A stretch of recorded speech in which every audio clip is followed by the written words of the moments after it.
En 1968, Stanley Kubrick lanzó 2001, una odisea en el espacio, y el mundo de la ciencia ficción nunca volvió a ser el mismo.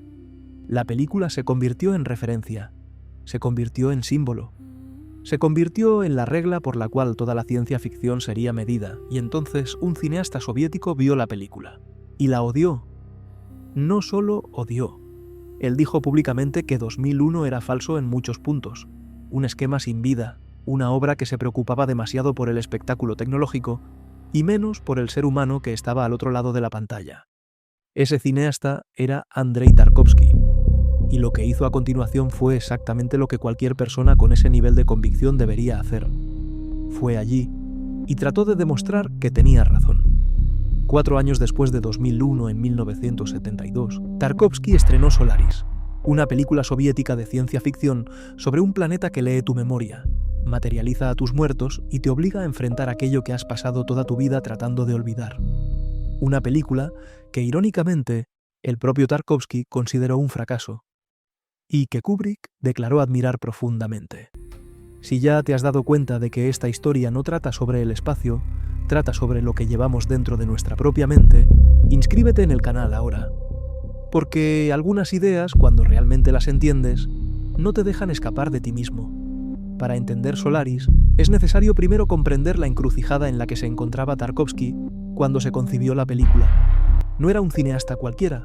Sus trabajos anteriores, especialmente La infancia de Iván, que ganó el León de Oro en Venecia en 1962, ya habían establecido un lenguaje muy particular. Planos largos, metáforas visuales densas, narrativas que parecían simples en la superficie y escondían capas filosóficas por debajo. El problema es que este tipo de cine no era exactamente lo que el Estado soviético quería financiar.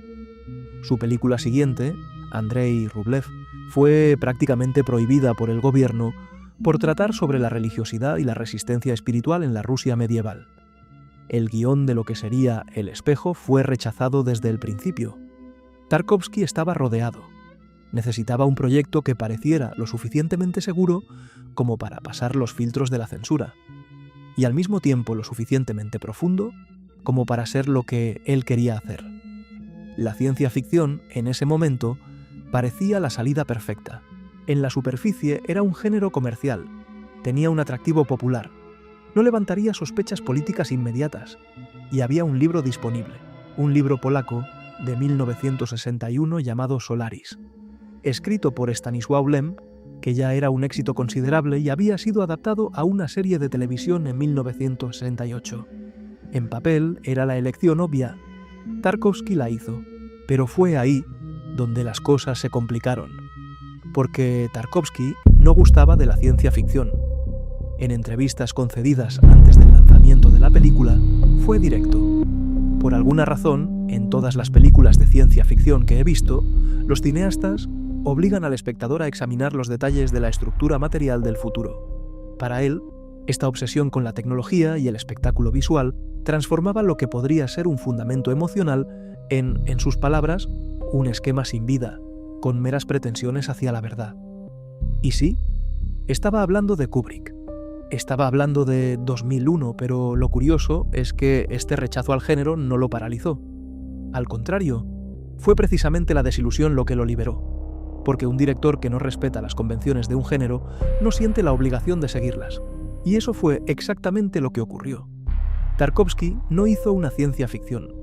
Hizo una película que utiliza la ciencia ficción como escenario y coloca en el centro aquello que el género rara vez se atrevía a tocar: la psicología humana, el peso de la culpa, la imposibilidad de dejar el pasado atrás. Stanisław Lem, autor del libro, fue invitado a Moscú para acompañar el proceso. Llegó, habló con Tarkovsky y regresó a Varsovia furioso, sin querer tener nada que ver con el proyecto. No le gustó lo que el director pretendía hacer con su obra. Lem tenía razón. La película se desvía mucho del libro, pero se equivocó al suponer que eso sería un problema.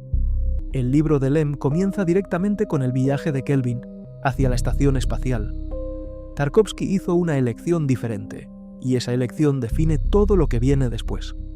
La película comienza en la Tierra, no en una ciudad futurista, no en un laboratorio, no en una nave, en una propiedad rural donde el protagonista, Chris Kelvin, un psicólogo, camina entre vegetación hasta la cintura, al lado de un lago sereno, en un equilibrio casi silencioso, con la naturaleza a su alrededor.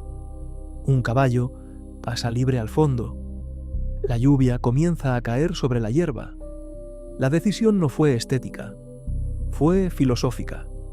El cinematógrafo de la película relató que Tarkovsky tenía una idea muy clara.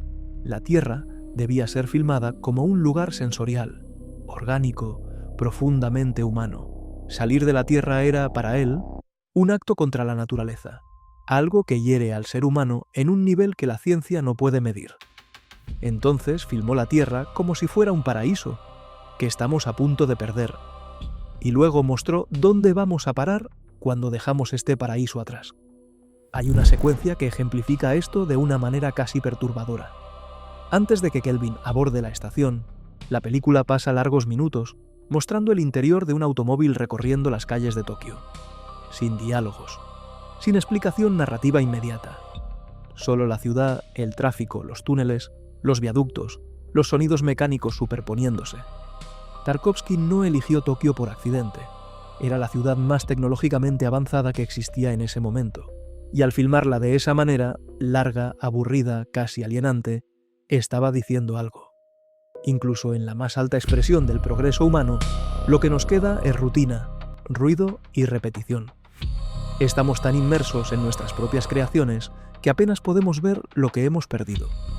La tecnología, en el universo visual de Tarkovsky, no es glorificada, es invisibilizada. No existe un viaje espectacular hasta la estación, no hay naves atravesando el espacio, al son de una banda sonora grandiosa. La estación en sí es lo opuesto de todo lo que la imaginación de la ciencia ficción había construido. Un lugar caótico, atestado, con cables a la vista, paredes húmedas, pasillos mal iluminados. Un lugar que parece una casa abandonada, no la cúspide de la conquista científica de la humanidad. Esta es la declaración de intenciones de Tarkovsky, y está allí, en los primeros 20 minutos, incluso antes de que cualquier misterio haya comenzado. Si estás comenzando a darte cuenta de que no todo lo que sientes proviene de la realidad, sino de la forma en que la recuerdas, dale like e impulsa este video. Eso ayuda a YouTube a mostrar más nuestro video, contribuyendo al crecimiento de nuestro canal. Porque cuando la memoria y la verdad se mezclan, se hace mucho más fácil vivir dentro de una ilusión sin darse cuenta. Chris Kelvin no es un héroe, no tiene superpoderes, no salva el mundo. Él es un psicólogo. Y esta elección de Lem, que Tarkovsky mantuvo y profundizó, es uno de los elementos más inteligentes de la narrativa, porque el problema que Kelvin va a investigar en la estación no es físico, no es mecánico, es mental. Antes de partir, él pasa un tiempo en la propiedad rural de su padre. La relación entre los dos está cargada de una distancia que nunca se resolvió, una frialdad afectiva que flota por debajo de las palabras, nunca nombrada, pero presente en cada intercambio de miradas. La madre de Kelvin está muerta. Y eso también pesa, de una manera que la película deja en suspenso por un buen tiempo. También hay un visitante, Berton, un piloto retirado, que formó parte de un equipo de exploración en Solaris hace décadas. Trae un relato en video, un testimonio ante un comité científico en el que describe lo que vio cuando sobrevoló el océano del planeta durante una misión de búsqueda de colegas desaparecidos. Lo que él vio fue un niño, con aproximadamente 4 metros de altura, cubierto por una sustancia viscosa, flotando en la superficie del océano. El comité no lo creyó. Lo clasificó como una alucinación inducida por el estrés de la misión. Pero Berton insistía, y años más tarde, con otros miembros de la tripulación reportando experiencias similares, Kelvin fue designado para ir allí y evaluar si la estación aún tenía razón de existir, o si debía ser desactivada. Kelvin escucha el relato de Berton con la frialdad de un científico. No puede dejarse influenciar por testimonios subjetivos. Necesita mantener la mente abierta. Necesita ir allí y ver por sí mismo. Berton sale frustrado. El padre de Kelvin permanece en silencio. Y a la mañana siguiente Kelvin parte, sin haber resuelto ninguna de las cuestiones que deja atrás. Solaris es un planeta cubierto completamente por un océano. No un océano como los que conocemos, un océano que piensa, una masa líquida con dimensiones continentales que parece ser un organismo único consciente, capaz de procesar información y, de alguna manera, que los científicos aún no han logrado comprender, de responder a estímulos. La comunidad científica que orbita el planeta ha llegado a un punto muerto.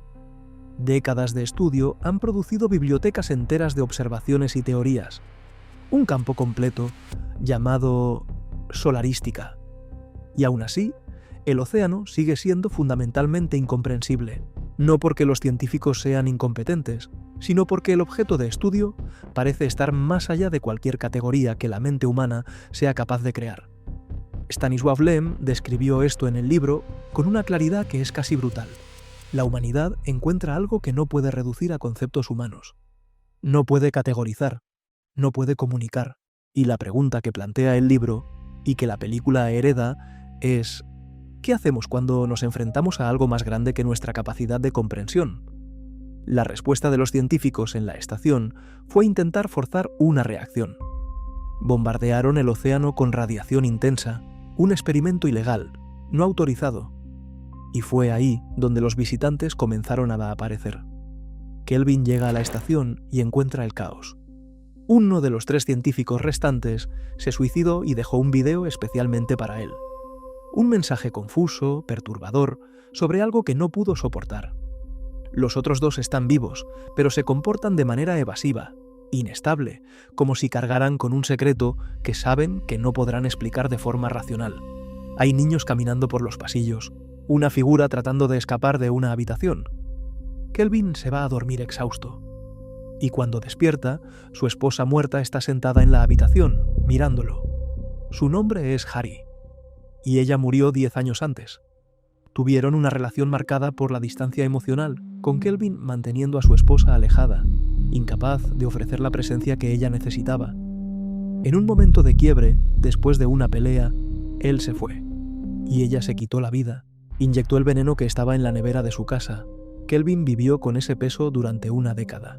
Y ahora, ella está allí, de pie, sin recuerdos del pasado, sin saber dónde está, sin entender por qué sus botones no se abren, usando un vestido que parece real, pero no funciona como debería. La primera reacción de Kelvin es el pánico. Lo induce a entrar en una cápsula de escape, cierra la escotilla y la lanza al vacío del espacio. Al día siguiente, ella está de vuelta, una copia nueva, sin recuerdos de lo que él hizo. El científico que aún trabaja en la estación explica fríamente lo que está sucediendo. Después del bombardeo de radiación, el océano comenzó a proyectar formas físicas basadas en los recuerdos más profundos de los tripulantes. Los visitantes no son alucinaciones, son materializaciones reales, compuestas de sistemas de neutrinos, el océano leyendo la mente de cada persona y construyendo literalmente aquello que llevan dentro de sí, de dolor y deseo. El niño gigante que Bertón vio hace décadas probablemente sea el hijo de uno de los científicos desaparecidos, un intento incompleto y distorsionado de crear algo que tuviera sentido para ese hombre. La Harry que aparece para Kelvin es la versión de la esposa que existe en su memoria, no la Harry real que vivió, respiró, tomó decisiones propias. La Harry que él construyó a lo largo de 10 años de culpa y lamento. Y es con esta versión que él comienza, lentamente, a enamorarse de nuevo. Lo que sucede a continuación es uno de los movimientos más perturbadores y delicados de toda la narrativa. Harry comienza a cambiar. Al principio ella es completamente dependiente de Kelvin. Cuando él sale de la habitación por unos minutos, ella entra en pánico. Literalmente destruye una puerta de metal con su propio cuerpo para llegar hasta él. Sus heridas son gravísimas, fracturas, cortes profundos, pero en cuestión de segundos se regenera por completo, como si el cuerpo físico fuera solo una proyección que se reconstruye instantáneamente.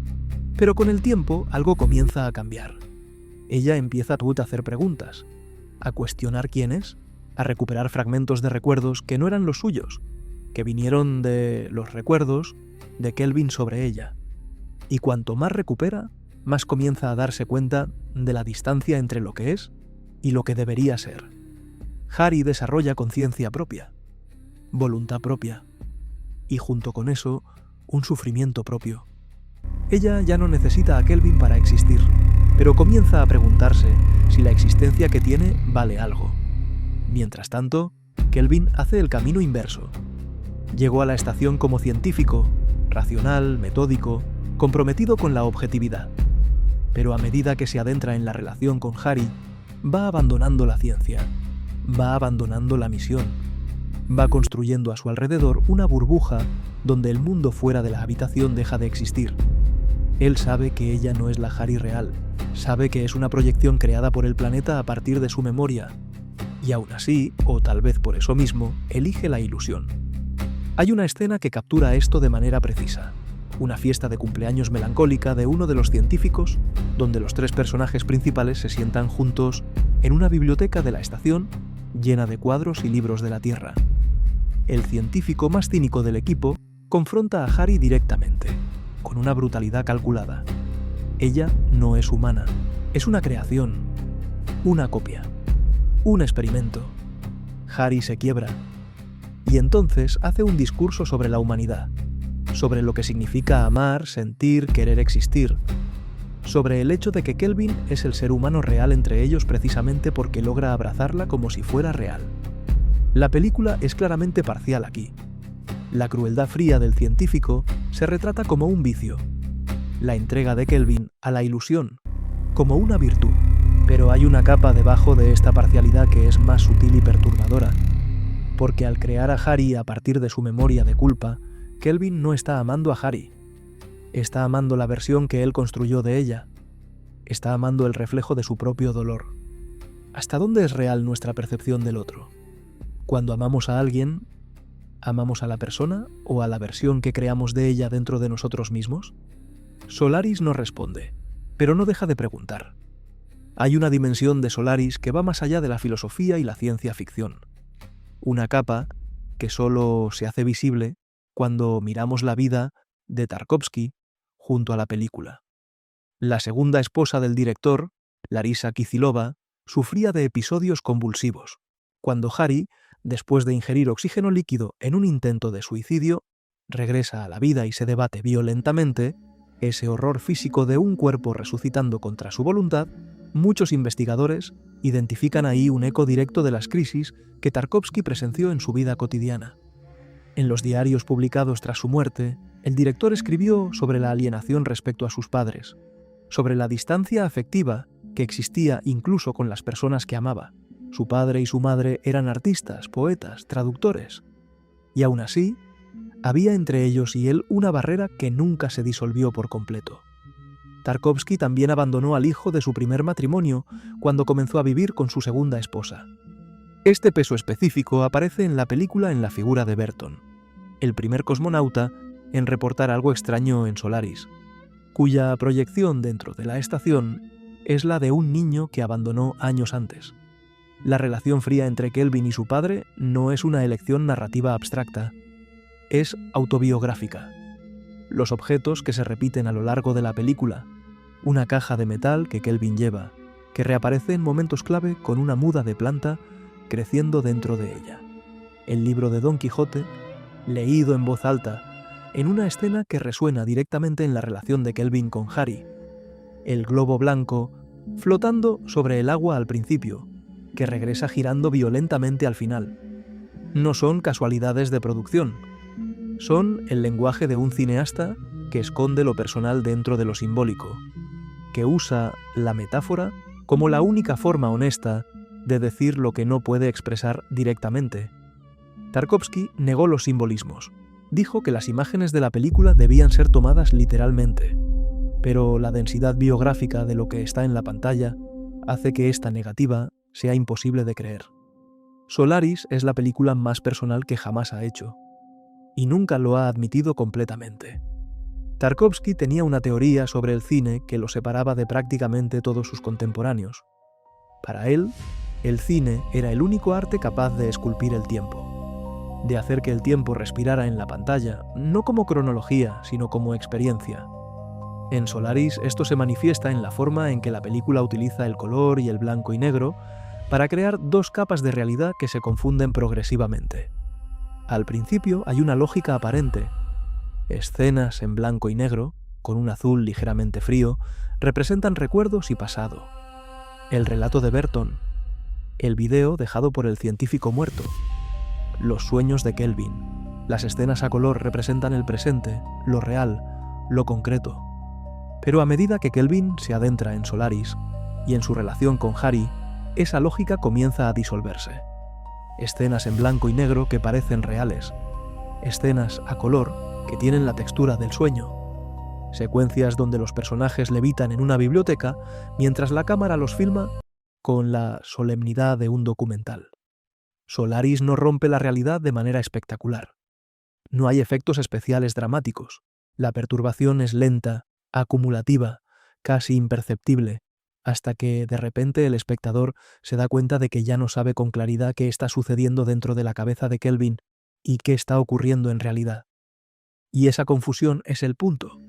Porque cerca de Solaris lo que es memoria puede parecer real, y lo que es real puede convertirse en una proyección de recuerdos. Es lo que el océano hace con los seres humanos que orbitan a su alrededor, y es lo que la película hace con quienes la están viendo. Hay un detalle visual que pocos analistas comentan. A lo largo de la película, Tarkovsky regresa repetidamente a primeros planos de las orejas de los personajes. Una elección extraña, hasta que te detienes a pensar en lo que significa. Es como si el planeta estuviera tratando de escuchar, tratando de captar algo que los humanos dicen o piensan o sienten sin poder traducirlo completamente. Un intento de diálogo donde todo se pierde en la traducción. Harry se deshace, no de forma violenta, de forma voluntaria. Con el tiempo, ella llega a entender que su existencia es una herida abierta para Kelvin, no una cura. Que quedarse es mantenerlo atrapado dentro de la ilusión que él mismo construyó, que lo más humano que puede hacer es elegir desaparecer. Ella les pide a los científicos que usen el dispositivo capaz de destruirla permanentemente. Escribe una carta para Kelvin. Una carta que él no puede leer solo y necesita que otro la lea por él. No culpes a los demás, fue idea mía, insistí. Poco antes de esto, los científicos intentaron un último enfoque con el planeta. Enviar las ondas cerebrales de Kelvin directamente al océano. No una muestra filtrada, sino todo. Todos sus pensamientos, todo el contenido de su mente, con toda su ambigüedad y contradicción. Y algo cambia. El océano deja de enviar visitantes a la estación y comienza a crear islas en su superficie, formaciones físicas que emergen lentamente del océano, señalando algo que nadie puede nombrar completamente. Una nueva etapa, una respuesta diferente, tal vez la primera comunicación real entre las dos especies, no porque los humanos entendieran a Solaris, sino porque Solaris finalmente recibió algo verdadero de Kelvin. Después de la fiebre que lo postró, noches sin dormir, negándose a dejar que Harry saliera de su campo de visión, Kelvin tiene un sueño. Su madre aparece, joven, y ella limpia el barro de su rostro, como lo haría con un niño pequeño. La ternura del gesto es casi insoportable, porque es exactamente eso lo que Kelvin nunca tuvo, o nunca fue capaz de recibir cuando era real. Cuando despierta, Harry ya se ha ido. Kelvin decide regresar a la Tierra. La cámara sigue su llegada. La propiedad rural, el lago, la vegetación, el perro que corre a su encuentro, emocionado. A través de la ventana, el padre en la cocina, realizando alguna tarea doméstica sencilla. Agua escurriendo dentro de la casa, una lluvia que cae en pleno interior, y el padre se mueve hacia el área mojada y continúa con lo que estaba haciendo, sin parecer notar nada fuera de lo normal. Hay algo profundamente fuera de lugar. Una extrañeza silenciosa, creciente. Kelvin llega a la puerta. El padre lo mira, y Kelvin se arrodilla y abraza al padre por la cintura. Un gesto de niño, no de adulto, y el padre se queda parado sin corresponder de inmediato. La cámara se aleja. Retrocede más, y desde arriba el encuadre revela que esa propiedad, ese lago, esa casa, ese padre, está rodeada de agua. Está en una isla. Está dentro de Solaris. Kelvin nunca volvió a la Tierra. ¿Kelvin sabía? Esa es la pregunta que divide a quienes ven la película. Hay dos lecturas posibles para el final, y ambas están sustentadas en lo que vino antes. La primera, Kelvin no sabe que todavía está en Solaris. El planeta creó la ilusión perfecta, extraída de sus recuerdos más profundos, y él la aceptó como realidad. Es la lectura trágica, la de un hombre que aprendió la lección demasiado tarde, que finalmente se abrió al pasado y a la conexión emocional, pero que fue castigado por el universo de todos modos, atrapado en una felicidad que no es real sin saber que es prisionero. La segunda, Kelvin sabe que todavía está en Solaris, y eligió quedarse. Eligió la isla creada por el planeta porque allí puede tener lo que nunca tuvo: la reconciliación con su padre, la paz con su propia historia. Es la lectura de la rendición consciente, no como derrota, sino como una forma de aceptación que solo fue posible después de todo lo que pasó. Tarkovsky nunca respondió directamente, pero en Esculpir el tiempo, el libro de memorias que publicó años después, dijo algo que ilumina el final de una manera oblicua. El hombre que no puede reconciliarse con el pasado no tiene futuro. Si Kelvin está atrapado, o si eligió quedarse, en cualquiera de los casos, está junto a lo que siempre necesitó enfrentar. Eso quizás sea la única forma de paz disponible para él. Años después de Solaris, Tarkovsky escribió en Esculpir el tiempo que consideraba la película un fracaso artístico. La razón que dio fue irónica. Los elementos de ciencia ficción fueron demasiado prominentes. Los cohetes y estaciones espaciales fueron interesantes de construir. Pero ahora me parece que la idea de la película habría destacado de forma más vívida si hubiéramos prescindido de todas esas cosas. El hombre que hizo una película entera, subvirtiendo la ciencia ficción, terminó concluyendo que aún había demasiada ciencia ficción en ella. Pero el mundo no estuvo de acuerdo. Solaris se estrenó en Pensuanesteros, el Festival de Cannes, en 1972 y ganó el Gran Premio del Jurado. En la Unión Soviética fue un éxito de público. En pocas décadas se convirtió en una referencia obligatoria, no solo en la ciencia ficción, sino en el cine en general. ¿Y Stanley Kubrick? El mismo Kubrick que Tarkovsky había criticado públicamente, cuyo filme había llamado falso y sin vida, declaró públicamente que admiraba Solaris, profundamente. No existe registro de resentimiento, solo de reconocimiento mutuo entre dos cineastas que tomaron decisiones opuestas a partir del mismo material, el espacio, la soledad, lo que nos hace humanos, y llegaron a dos obras que no son rivales, son complementarias. 2001 pregunta ¿en qué nos hemos convertido? Solaris pregunta ¿qué llevamos? Juntos, las dos películas hicieron algo que rara vez sucede en un género: abrieron espacio.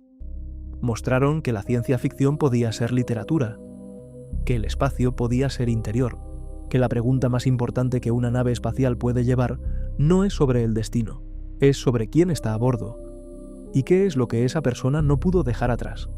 Si este tipo de reflexión tiene sentido para ti, cuestionar hasta qué punto lo que vives es real o solo cómodo. Suscríbete al canal y activa las notificaciones, y no olvides darle ese hype al video. Tarkovsky comparó Solaris con el abismo de Nietzsche. Si miras el tiempo suficiente, él te mira de vuelta. Pero quizás la imagen más precisa sea otra, la del telescopio invertido. La ciencia ficción en general utiliza el espacio para señalar hacia afuera, hacia lo desconocido, hacia el horizonte más allá del horizonte. Tarkovsky tomó ese telescopio y lo giró. Y lo que aparece en la lente no es el cosmos. Eres tú, con sus recuerdos que no pasan, sus culpas que preferiste no nombrar, las personas que amaste mal, las despedidas que quedaron incompletas, el padre al que nunca supiste decir lo que necesitaba. Solaris no es una película sobre un planeta, es una película sobre lo que sucede cuando algo en el universo te obliga a enfrentar todo esto, no como una abstracción, sino como una presencia física, con los ojos abiertos, en la misma habitación que tú. Y la pregunta que deja la película, después de los créditos, después de que la cámara se aleja y muestra la isla, no es sobre ciencia ficción, no es sobre Tarkovsky, no es sobre Kubrick. Es una pregunta simple, incómoda e imposible de ignorar. Si el planeta Solaris pudiera leer tu memoria hoy, ¿qué materializaría para ti?